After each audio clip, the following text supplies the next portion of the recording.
Hello guys, welcome to part 5 of the Kurdish Emirates series. Today we're going to be going over the Dasini Emirate, which was Yazidi Emirate. Also, because there wasn't really much English sources for this emirate, I'm also going to include some Arabic sources, but they're translated because obviously I don't know Arabic. So the Dasini Emirate was formed as a princedom. It wasn't an emirate to start with. In the 8th century, they started to increase significantly under the reign of Prince Mir Jafar bin Mir Hassan Dashini.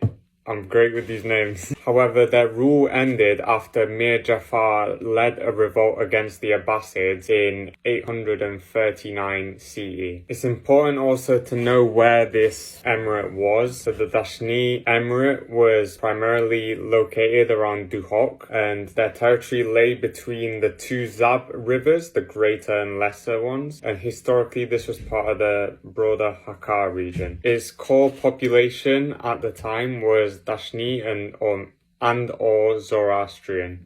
So after the Dasini Emirate, this was succeeded by the Sheikhan Emirate, which later merged with the Badinan Emirate. So this land was the religious center of the Yazidis, being the source of many great sheikhs, including Sheikh Adi ibn Musafir al-Hakkari. Now the boundaries of this emirate was essentially, it was a small area within the Dashni region, west of Jazeera. However, it's important to note that this emirate wasn't a formal administrative unit. It was more of a tribal and religious entity within the Ottoman Empire instead of being recognized as an administrative emirate. And as well as this, it was routinely the subject of conflict because it was caught between the powerful walis of Mosul and the emirs of Badinan. They often favored an alliance with the Badinans for protection against the central Ottoman authorities in Mosul. So the Ottomans frequently appointed Dashni leaders, often believing they were Muslims when they weren't, which led to recurrent conflict and betrayal when they discovered their true faith. For example, Hussein Pasha al-Dashni, he was appointed governor of Mosul in 1534, and he proceeded to appoint his own kin as emirs in Erbil, Kirkuk and Homs. He was later summoned to Istanbul after reports were that he was conducting non-Muslim Yazidi practices, and then he was later confirmed to be Dashni and he was subsequently executed. The Ottoman state would also, they persecuted the Yazidis a lot at that time, and this was rooted in religious decrees, which was called fatwas, as they saw the Yazidis as heretics. And the first one that was sort of established by the Ottomans was issued by State Mufti Abu al-Sud al-Imadi. This justified the killing of Dasni and Yazidis because they allegedly rejected the Prophet, committed polytheism, murdered Muslims,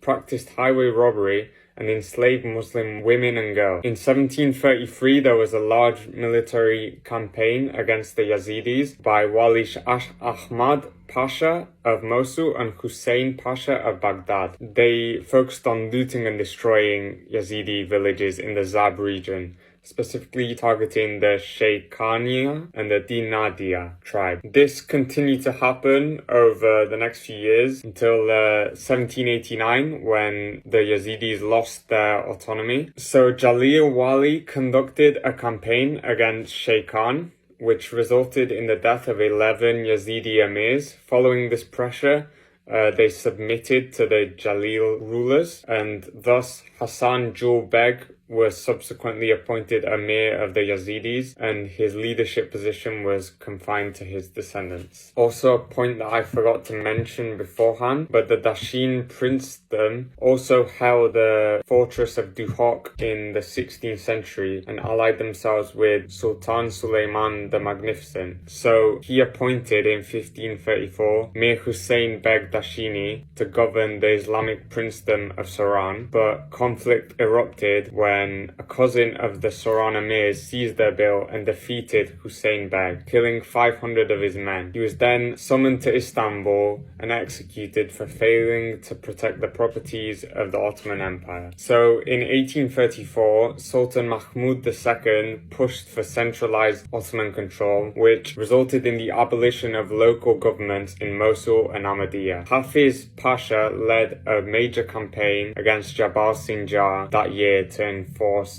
direct rule. And in this time, they were attacked and taken over by Soran, the Soran Kurdish Mir, who we've looked at in a previous video, Mohammed Pasha. So the pretext for this was that the Bakhtinan prince had recruited the Yazidi prince, Ali Beg Dashini, to assassinate the Missouri chieftain, which provided him with a pretext. And his attack targeted Yazidis specifically because they were allied with his rival, the Bakhtinan Emirate. The campaign that he executed lasted from 1832 to 1834 and targeted Yazidi regions from Erbil to Sinjar, and this resulted in catastrophic losses. So later on, they were targeted by centralization efforts which aimed at tax collection and conscription. Between 1875 and 1885, they were allowed to commute military service by paying a tax that had previously only been paid by Christians and Jews. However, after 1885, the pan-Islamic policies of Sultan Abdul Hamid II resulted in intensified though often unsuccessful attempts at enrolling Yazidis into the Ottoman army. There were further massacres in 1892 to 1894 as Ottoman attempts to establish loyal subjects involved systematic efforts at conversion. So these massacres were led by Umar Wahbi Pasha, and they targeted the Mir family, Mirza Beg, that was forced to convert to Islam, and they took control of the Lalish shrine from Yazidi control, and Muslim priests were installed by Ottoman authorities in 1894. The Lalish shrine is the most important religious part of Yazidis. In their lifetime, they have to go at least once to see it. It's that important. So whilst it wasn't an administered emirate, it was still an actual emirate within tribes. So at this time in the early 20th century, whilst all the emirates were gone, it was an emirate, but an emirate of tribes, essentially, within the Yazidi areas, like Sinjar, for example. So at the time, after the collapse of the Ottoman empires, the Yazidis were seen as a minority within the Kingdom of Iraq, and at the time, a prominent Sheikhan leader, Ismail Jul Beg, explicitly rejected submission to the newly appointed Iraq king, Faisal I, stating that he wished for a Christian or British government due to the long history of persecution under Muslim rule. So that was basically everything about this emirate, the Dasini Emirate, and I hope you enjoyed. Thanks for watching.